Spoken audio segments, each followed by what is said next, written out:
I used to live in New Jersey in an old Victorian, right in the smack dab middle of the boonies.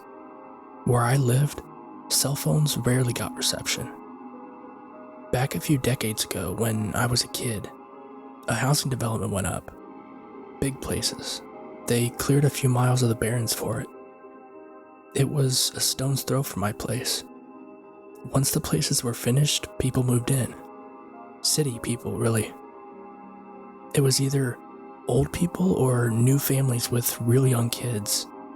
People that wanted to either wind their life down or start a new one up. Nothing special. I knew a handful of the kids through elementary school, but none of them were exactly my age. They were normal. When the people moved in, my mom made an effort to meet everyone, with us being so close and all. There was one guy that stuck out in my mind, mainly because he was bald and yet young, probably 38 at the oldest, I want to say. My mom said not to say anything because he might have a disease or something like that. Years went by. I grew up and went into middle school. I came home one day. I had to walk because I missed all the buses. I went past the housing development. Glancing down the street, I didn't see anyone. Not a soul. It was around 5:20 according to my watch, if I remember right. Normally, all the fathers were getting home at 5-ish. Curiosity got me. I walked down the street to see what I could see. Every house was dark, except for the bald man's. I glanced in his window and saw about the entire population of the small community sitting in his living room. Children, parents, the elderly, everyone. Standing in the middle of everyone was the bald man. It seemed as though it was just a casual meeting. People were talking and laughing. Whatever. I didn't know why the hell I cared anyways. I walked home and got grounded for being late and not calling from school. That night, my mom got a call from another local neighbor saying she was hearing unsettling grinding noises from the small community. My mom said that someone was probably getting work done. When she asked me if I'd seen anything on my way home, I didn't answer, as I was still bitter that she had grounded me in the first place. The next day, every kid from that small neighborhood was marked absent in school, and the day after that, the police went to investigate that night. The first thing they found was an ear on the front lawn of the bald man's house. A severed human ear. A child's arm was found in a trash can dumped with a few pizza boxes, and a man's split open torso was located in the woods behind the property with human bite marks penetrating the flesh.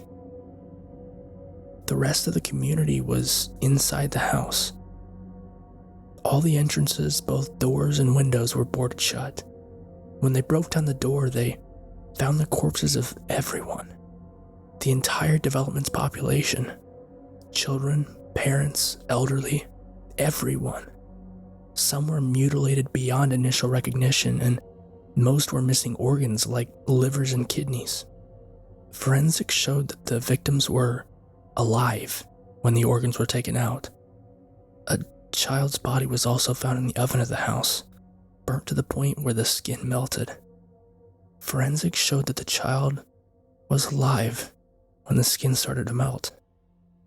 Children, parents, and the elderly, everyone,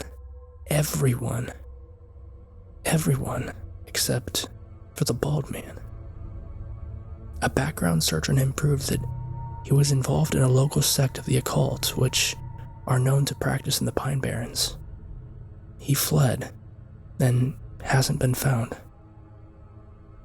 Needless to say, what happened literally tore our community apart in multiple ways. Instead of the boogeyman, my friends and I had nightmares about something real.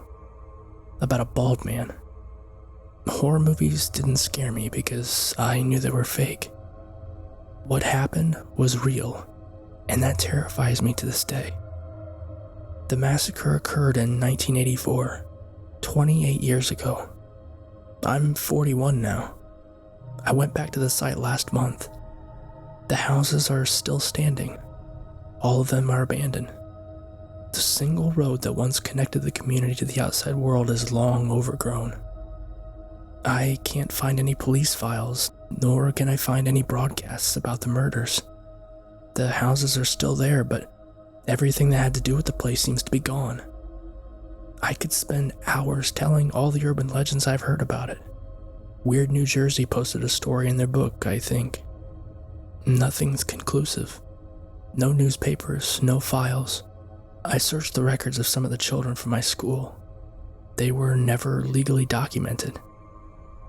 But I know, and every other person that witnessed it and lived in the West Milford County in 1984 knows, I cannot in any way express to you how much the events that I've described have literally ruined my life. If you doubt the reality of it, the only thing I can say is that you are wrong.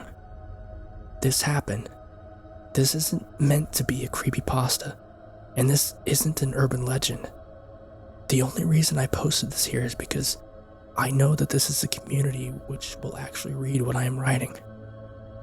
I'm not sure what I can say to make you believe, but a total of 37 people were murdered in the most brutal ways I can imagine. The place has a lot of names. It used to be called the New City Village.